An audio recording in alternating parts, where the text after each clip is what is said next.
It's been 4 years since the last Ys game, Memories of Celtheta, a fun game with albeit some story problems here and there.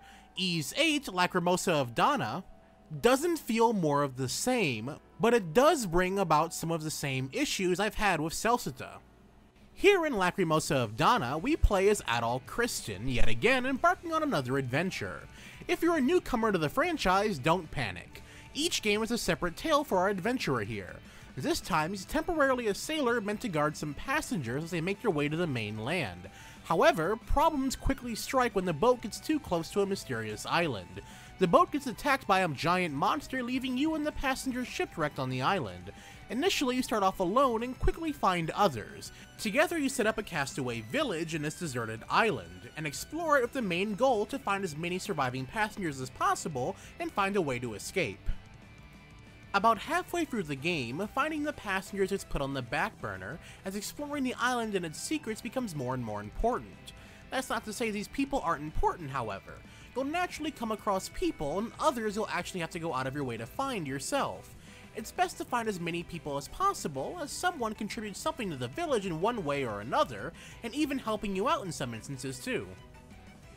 Outside of establishing the home base, that will be Castaway Village, your job as an adventurer is to chart the island from top to bottom. That's right, the map system for Memories of Celtheta is back, and the more you explore the island, the greater your rewards will be. The island itself is divided into 5 segments. The first being a small hub area of Castaway Village.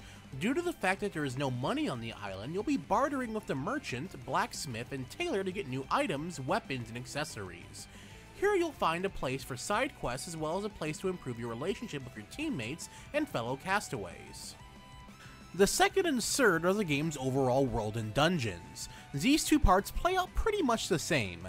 Throughout the game you'll be traveling through swamps, beaches, and shorelines, crossing mountains and jungles.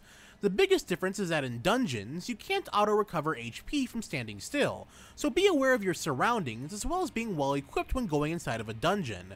This applies even at night, as at nightfall, fast traveling is not an option, and you can't auto-recover HP either. Doesn't matter if you're inside a dungeon or not. Also, in some dungeons, you'll find an item that'll help you traverse it, as well as the outside world to help you get to new places.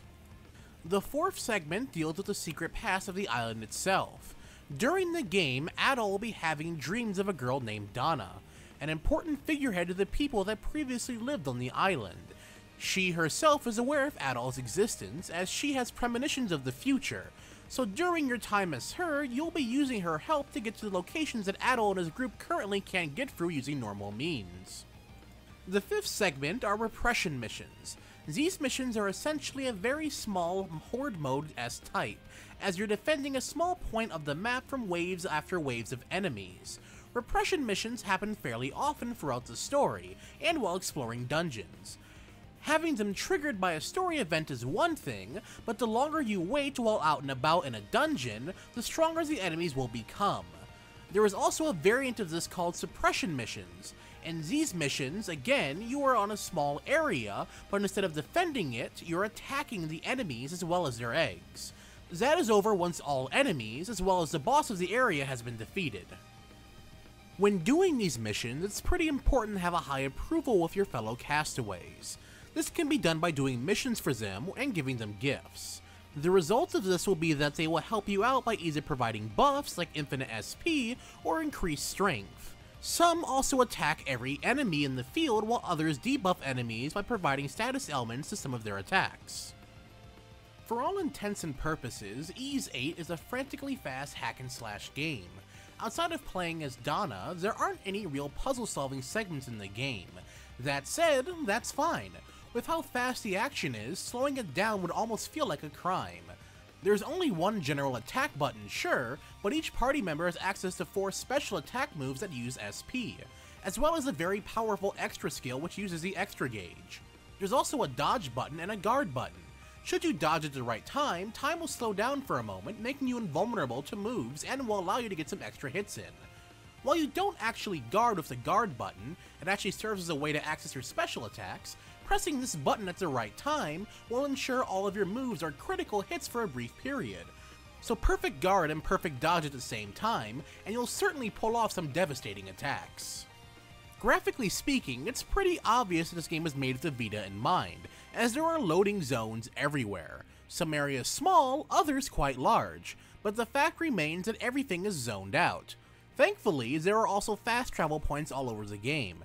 Traversing from place to place isn't all that time consuming. Truthfully, it being mainly on Vita isn't so bad, as the PS4 can take all of the advantages from that with the game being at 1080p and 60 frames per second. So while sure, graphically it's not pulling any punches, but everything does look pretty clean and overall pretty smooth in motion. Although, there is this odd hitch where there are just some spots in Castaway Village where the game will notably lag quite a bit. Other than that, the game runs without any hitch whatsoever in terms of frame rate, even when I'm surrounded by 20 plus enemies and hit them all at once. In terms of music, Falcom's sound team, JDK, doesn't disappoint. While I wouldn't say that this game is one of the best soundtracks to release all year, Nier Automata and Persona 5 say hello, this game I would say certainly has some tracks that can go toe-to-toe with them, such as Sunshine Coastline, A to Z, and Deadly Temptation. To backtrack for a bit, do you remember when I said it would be a crime to have the game slow down from all the fast gameplay?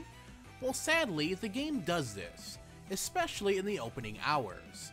Sadly, it wasn't in the here are all the tutorials kind of way either. It was just bad story writing. Without going into too much detail, there comes a point where something is injuring the villagers and you have to figure out what it is. The progression of the actual story comes to a screeching halt for seemingly no reason, as it's dealt with very quickly, but took about an hour or two for seemingly no reason at all. Granted, this isn't the only time this happens either, but at that point, I was already more invested in the story than I was where the game was constantly chaining me down in the beginning. Outside of the story slowing me down, while the actual game wasn't suffering from frame rate problems, my copy of the game certainly had a few weird bugs going on with it. For instance, there were a few times where I was playing with the English dub option turned on, but a character said a line in Japanese. There was another time where a character said the same line twice in a row and broke the illusion of the scene.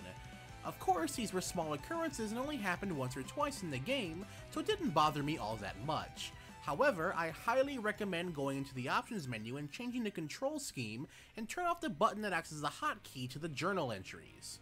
You'll thank me later if you have the same issue I had. I've contacted NISA about this already, so hopefully this gets fixed soon, but pressing a button to go straight to the journal has soft-locked my game more frequently than I would like. Thankfully, going into it manually from the options button doesn't cause any such issue. Fact of the matter is, if this game didn't autosave as frequently as it did, it would have come off extremely worse. If there's anything that gives this game praise for outside of the music, it's the sense of adventure is just incredible. The mapping system makes me want to explore every nook and cranny I could possibly find and get every chest I possibly could. When I finished the game, I had explored 99.02% of the map or something crazy like that, while only missing 2 treasure chests. It makes me want to find out whatever speck of the map I missed and cover it up, along with opening those last few chests. And that does it for our review of Ys VIII. To see the written review, be sure to check out our website, gaminggamma.com. A link to that review will be provided down in the description bar below. Also, if you have any comments or questions about our review or this game, by all means leave them down in the comment section below. I'd love to read them. And if you're just finding out my channel for this review right now, be sure to stick around for a while and subscribe. We'll have a ton of fun here together. And if you're already subscribed to me, why don't you go ahead and click that bell so you'll be the first to know when I upload more reviews, let's plays, commentaries, and more. And as always everyone, thanks for watching.